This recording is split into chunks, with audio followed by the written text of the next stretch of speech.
Sarai in grado di digitare, senza guardare la tastiera del tuo computer, eseguendo tutti gli esercizi del corso. Ridurrai il tuo tempo di apprendimento se metti in pratica i consigli di ogni lezione. Ma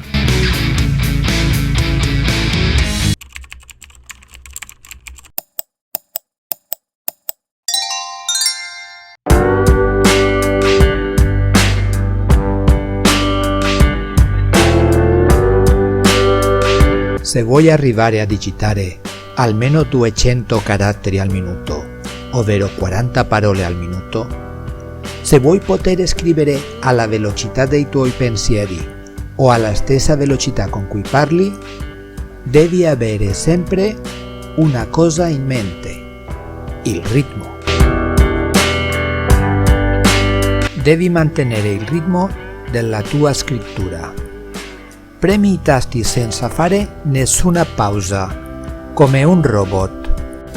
G, A, S, S, A, spazio, G, L, A, S, S, A.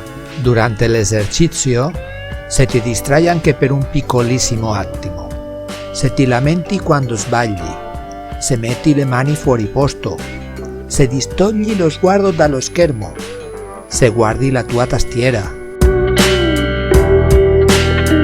Tutto ciò che non è concentrarsi mentalmente, ripetendo i segni che stai premendo, ti fa perdere il ritmo. E devi avere un buon ritmo di battitura mentre impari la tastiera per poter aumentare questo ritmo nella seconda parte del corso, dedicata all'acquisizione di velocità. Che la tua velocità e la tua precisione diminuiscano è logico ogni volta che devi imparare un nuovo segno. Con la pratica miglioreranno, finché ti troverai di fronte a nuove chiavi. Poi torneranno giù e praticando torneranno su.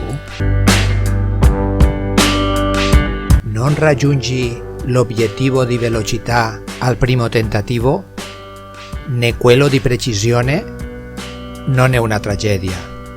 Sbagliare è umano. L'apprendimento ha bisogno di commettere errori. Gli errori fanno parte del processo di apprendimento. Nella lezione precedente ti sei esercitato con il movimento delle dita indici per digitare le lettere G e H. Nell'esercizio di questa lezione digiterai parole usando i tasti della riga base che già conosci. Presta particolare attenzione al tasto della lettera G.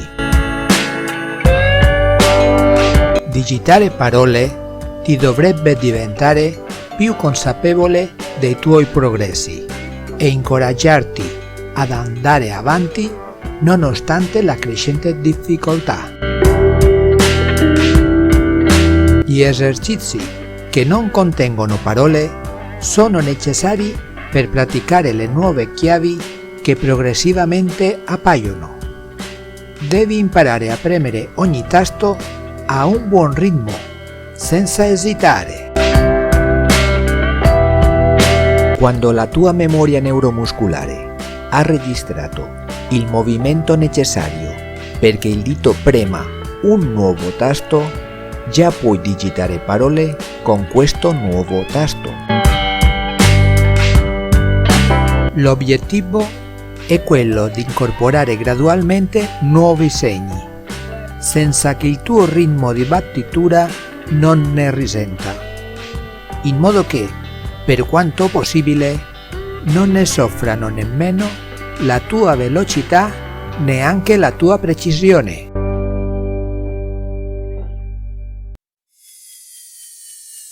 Questa è una video lezione del corso di dattilografia di Interdidattica.com.